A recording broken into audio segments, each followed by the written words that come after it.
This is Tom Dillon, the Lifetime Liberal, and today is Sunday, March 6, 2022. The title of this chant is, What is the Price for Peace?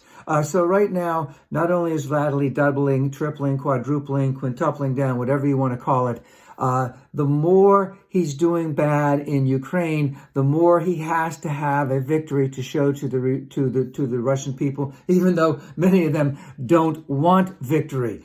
And the death and destruction in Ukraine is certainly here to rise and rise and rise. A lot has been started about the no-fly zone. Obviously, we don't want to start another world war. Obviously, that's why we're staying out of it. That would give Putin an excuse to use nuclear weapons, et cetera, et cetera. But unfortunately, our friends in Ukraine are suffering a tremendous, tremendous loss, as it appears that the long haul of the Putin machine is to bomb these cities into we used to say smithereens, let's just say oblivion right now. And we've seen just heartbreaking things, and of a lot of attractive, good-looking young men and women in Ukraine crying about the loss that's going on and their need to defend their country all the way through. I see that Visa and MasterCard are now going to cut off transactions outside of Europe, and those that have got their Visa and MasterCards from banks in Europe in Russia are going to be able to still do transactions in there. But he's cut off all social media contacts by his new law. The stuff that he's putting on is portraying the Ukrainians as Nazi there's Nazi baby killers, et cetera, et cetera. So they're getting such a different view in Russia than we are right here of what's going on, even though many of them know what's going on. They can't speak up. Their inflation is up 30% in 1 week. How long has it been since their stock market has opened? That's in the toilet. I don't even know if it opened last week. I know it didn't open the first couple of days.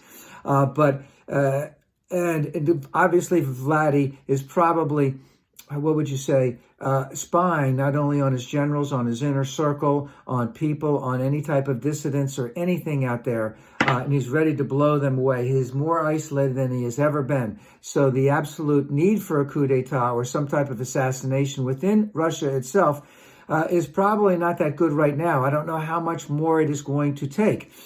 And at the same time, the United States and all of its allies, and we talk about how great it is that NATO's come together and all this other stuff, it's not going to help them in the short run. It may help them in the long run, but it is not going to help them in the short run, as the massive superiority that Russia has in terms of armaments is going to continue to show up. My personal hope is that somewhere along the line in the very near future, there will be enough generals or whatever to go in and to take this guy out. But I don't know if that can happen, because when you have 20 years as the leader of an autocratic country, and as he goes into more and more depths of, self-indulgence, whatever he is doing, looking back in the history books of all of the lines and all of the great conquests of Russia, thinking he's the next Peter the Great or whatever, I don't see this thing slowing down in any way. Because again, the only thing he can give, the more that we take away from Russia, the more he has to win for Russia, so to speak. And that can't happen. And it's not going to happen for him. It's not going to be in the short run. And let's just hope that someone finds a way within Russia to take him out to pasture, to send him to Saudi Arabia or something like that, because this is not a winnable game for him. At the same time, the only way he can win is to continue to send arms and blood of Russia into Ukraine. It's not going to look good for the next couple weeks. Or more. Sorry.